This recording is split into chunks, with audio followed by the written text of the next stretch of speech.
Hello, and welcome to another episode of Arthritis at Home. I'm Kelly Lendvoy, VP of Communications and Public Affairs at ACE, joined today by our founder and president, Cheryl Koehn. Cheryl, welcome to the show. Thank you, Kelly.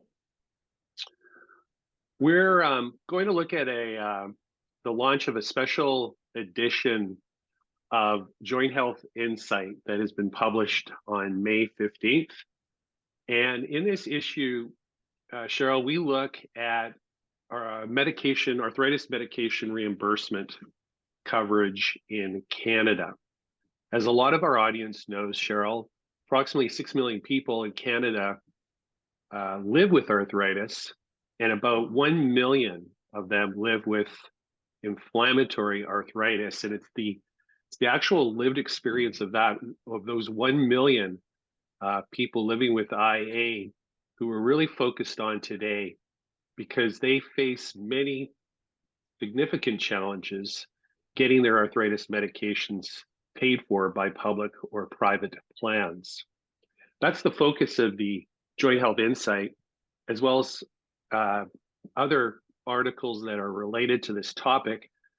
We're going to give our viewers and listeners a little summary of some of the highlights from this issue, and hoping that they'll turn to it and read in more detail and in a deeper level.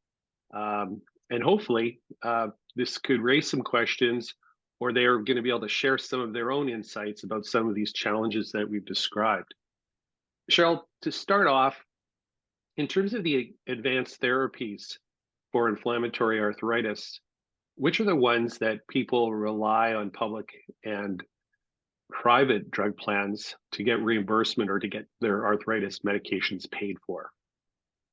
Well, sort of the generic or general answer, Kelly, is that everyone living with arthritis, whether they're covered by a public or a private drug plan, probably has some level of coverage. It's the amount of coverage that they have.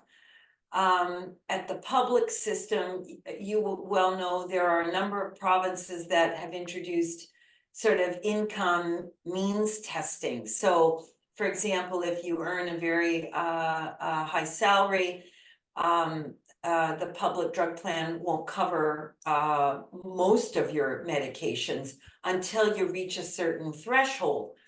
But having said that, there usually is some type of coverage for the broad range of arthritis medications that are used today, whether it's for osteoarthritis, which is the most common form, for kids with arthritis, and for people who are of working age, prime of life, and of course, older people. So where you live determines that in some ways.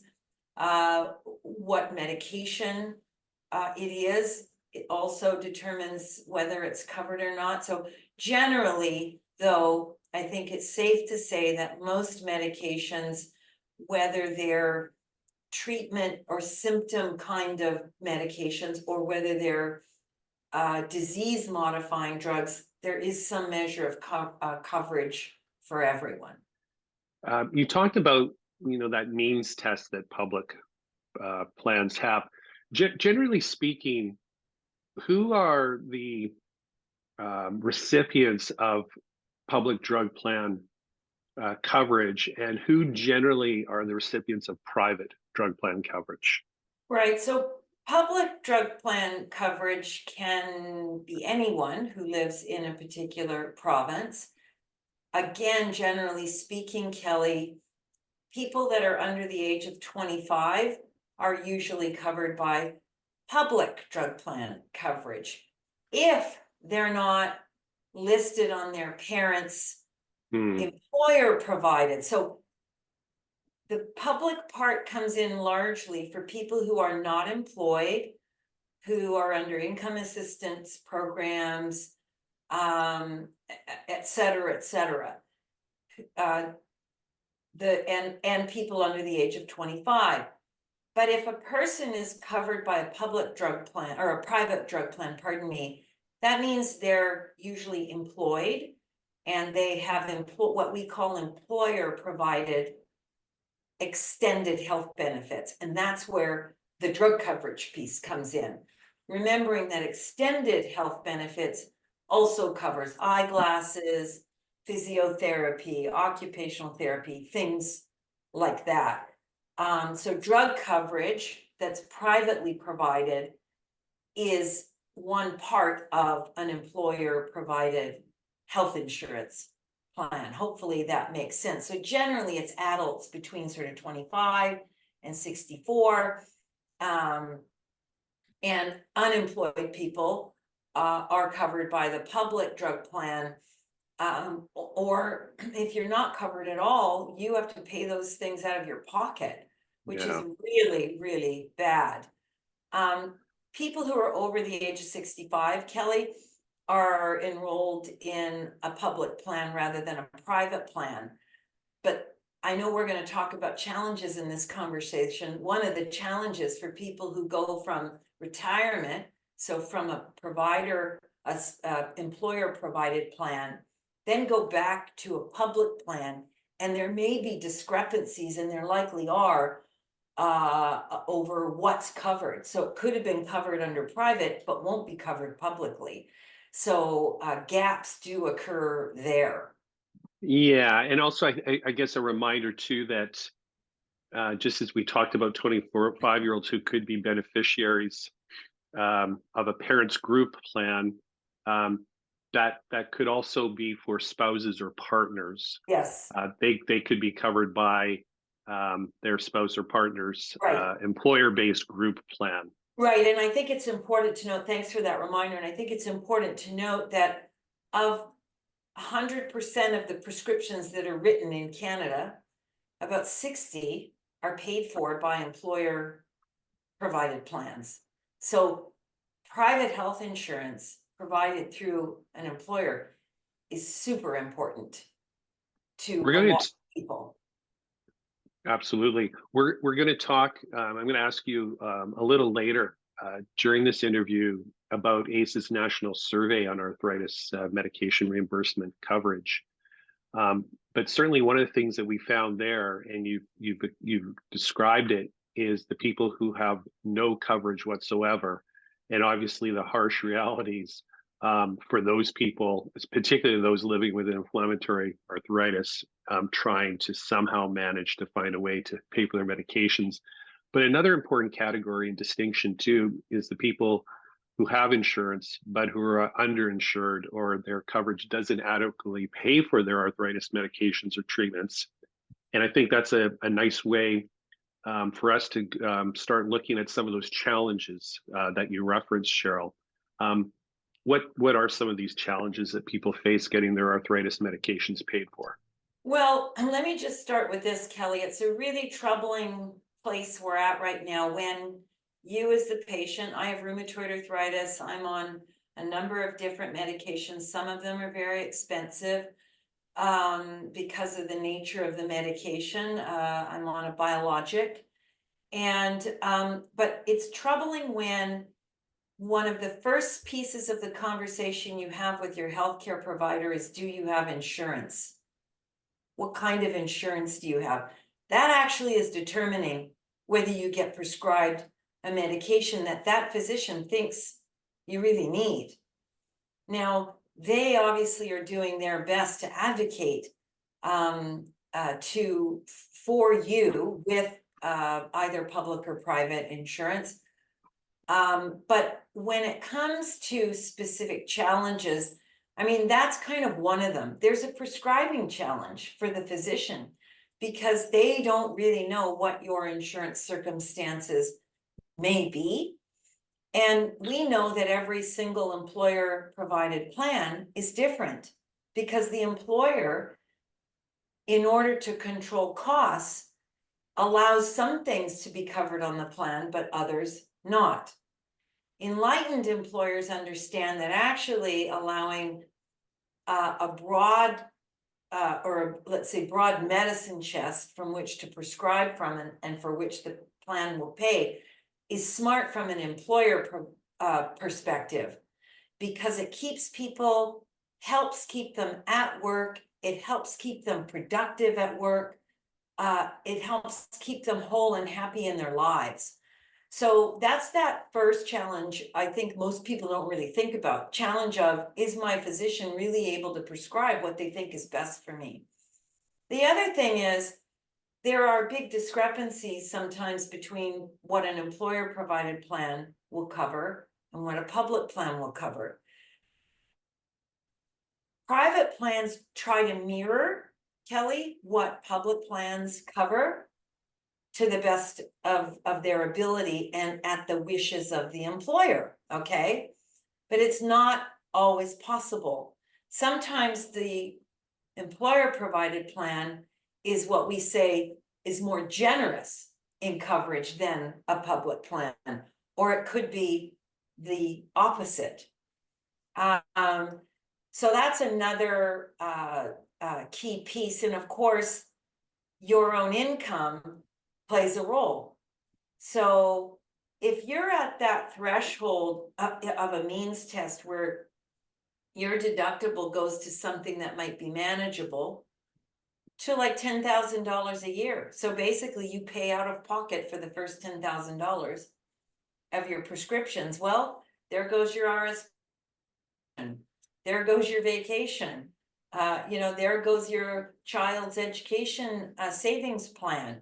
So these are some of the things that really impact on people like myself when it comes time to not just deciding on which medication, but trying to figure out if in fact that medication which your physician is prescribing is going to be covered. And I gotta say, our rheumatology community, Kelly, is outstanding. They help so much, and their medical assistants, their nurses, it almost occupies more of their time than the actual clinical service delivery portion of their time. You touched on some of the consequences of these challenges. ACE, a couple of years ago, conducted a survey to find out precisely what our membership was experiencing and what some of the challenges were forcing them to do in terms of making tough decisions. Can you, I think you've highlighted a few of them. Can you just speak to a few more of the results of these challenges? Yeah, so almost 20% of the people that responded to our survey, Kelly, largely who had autoimmune or an inflammatory form of arthritis, like rheumatoid arthritis, ankylosing spondylitis, psoriatic arthritis, those types, which do often require these more expensive medications that I've talked about. They'll actually be forced to go to the drug company themselves and ask for compassionate benefit. So they'll literally, they'll have to go on the treadmill and start hunting for sources of funding. And one of them is the drug company. And of course, the drug company might provide some measure of coverage. They might take care of that deductible piece, and then the insurance kicks in. Often, Kelly, what stops people from getting the script filled is your deductible. I mean, I don't know a lot of people who can afford a $2,200, $2,500 first dose. And that's what some of these medicines cost, Kelly, at the time to go fill the prescription. So the majority of people who responded to the survey said they would actually go to the pharmaceutical company. Alarmingly, about 10% of them said they'll just take less of the medicine. And that's from a clinical perspective, from a health educator perspective, that's heartbreaking, because these things they come in dosages, and the clinical trials are done studying people like me with those doses.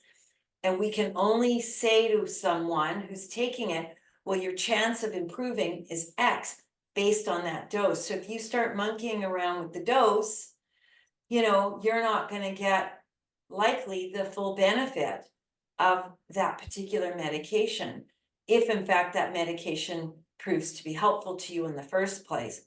People don't fill their scripts, Kelly. They just won't go to the pharmacy because they know they can't afford it. They won't go on vacation. Some of our participants in the surveys said that, nearly 10%. Shocking. And I mean, we work hard. Everybody in the world works hard to earn their living and to be able to spend time with their family or friends or on their own to go out and explore the world. And people are having to forego kind of fundamental things like that to quality of life. They won't switch a medication they currently have coverage for because they can't get coverage for the one that's being prescribed. So they basically will not move from something that's ineffective to something that probably will be more effective and recommended by their rheumatologist. They'll borrow money. They'll not renew a prescription once it's started because they can't afford the second dose. They can't afford what's next. Simply just stop taking it. And really alarmingly, they'll take medications that are prescribed from someone else. And, you know, this is what happens when you are living with an autoimmune arthritis and face these kinds of reimbursement challenges. Really tragic. In our Joint Health Insight issue, we do talk about what people with arthritis can do to address these challenges and to try and make it better, not just for themselves, but for all the other people who are facing similar challenges across the country. What are some of these things that people can do? Yeah, I think first and foremost, if you are covered, especially by a private plan, but also by public plans, you need to get to know your plan. So many people don't understand how their plan works. And that largely, I think, is the fault of the insurer or the benefits consultant or the human resource manager if it's a larger firm. It really is important that people understand how their insurance works. And we know that they don't largely. They don't understand the forms, or they have coverage, but the forms are so complicated, Kelly, they won't submit them. Right? And then they get sort of form fatigue, I call it, and they then just stop filling the script. So understanding how your plan works, and if you are being prescribed something, this is where advocacy comes in and why we ask people to write us at feedback@jointhealth.org. Give us what's happening to you. Tell us about that, because we can turn around and advocate on your behalf. Not necessarily at your employer level, but at the carrier level, we can. But we can also write to employers if, in fact, that is a fatal flaw in a health plan for someone living with autoimmune arthritis and they're not covering essential medicines. That's an issue, and it's one that we've taken on over the last 25 years of our existence. So I would say know your plan, know who to talk to at your company about the plan, or know who to talk to at government in the pharmacare area on explaining these things. Often the rheumatologist, assistant, medical assistant, nursing staff can also help you understand your plan, especially if it's on the public side. They're quite good at understanding and decoding the public side. I think the other thing is, if you're facing a challenge, whether it's public or private, writing to your elected official, so whoever in your constituency area, an MLA, an MPP, depending on your province, write to them and tell them what's happening to you. Ask for their help. That is their job. They then are supposed to be your advocate. There's also, if you're covered by a public drug plan, in every province, there's an ombudsperson. You can take some of these challenges to the ombudsperson. You can look to ACE, you can look to other arthritis organizations that are national and are actively involved in advocacy work like this. But we really invite people to give us their feedback, to tell us about their problems through our communication channels, through social media, so that we can fight on behalf of their needs, on them, and to fulfill their needs. Cheryl, one last question. You mentioned how patients are going to pharmaceutical companies and the medication manufacturers for financial assistance for their arthritis medications. One of the articles in this Joint Health Insight looks at patient support programs. And what is the connection there? Like, besides financial assistance, what can people expect to receive from a patient support program to help them navigate what we've, I think, really clearly defined and described as a very complex medication reimbursement process? Yeah, I think the patient support programs, and these really, Kelly, they're programs, they're third-party programs, so they're not, the drug companies themselves are not privy to any personal data of the people who are being enrolled in these programs, which I think is really important.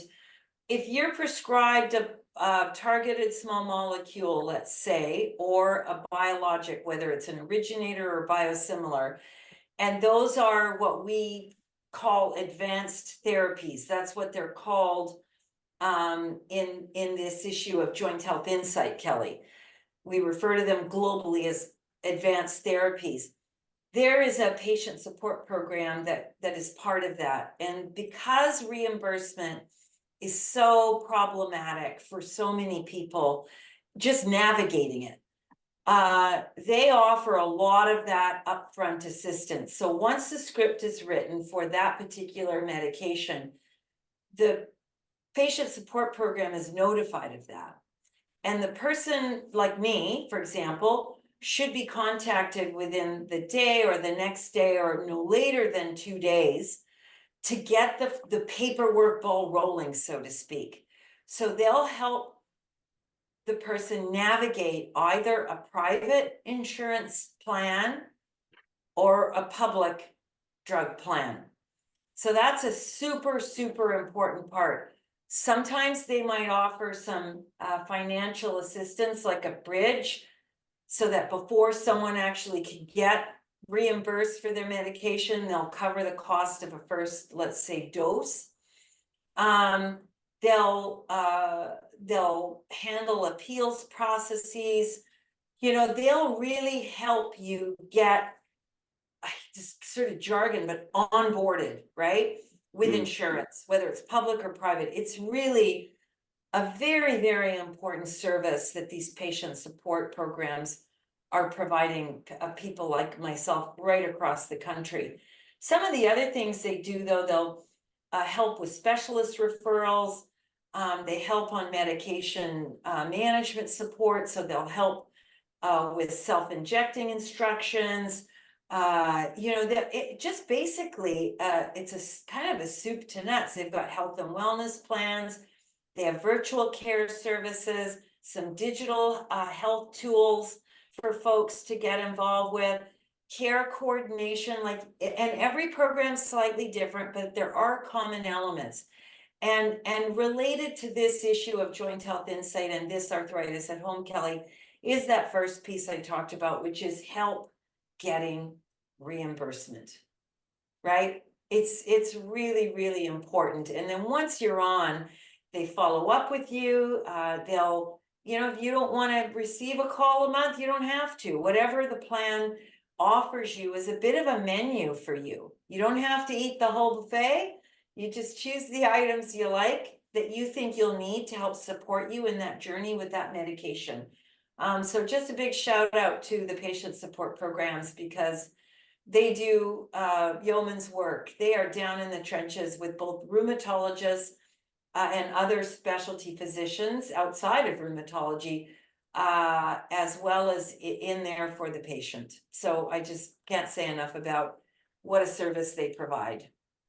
And just a reminder for our viewers and listeners, we have a listing of all the PSP programs for those advanced therapies that you've described in the Joint Health Insight. So something for them to look forward to.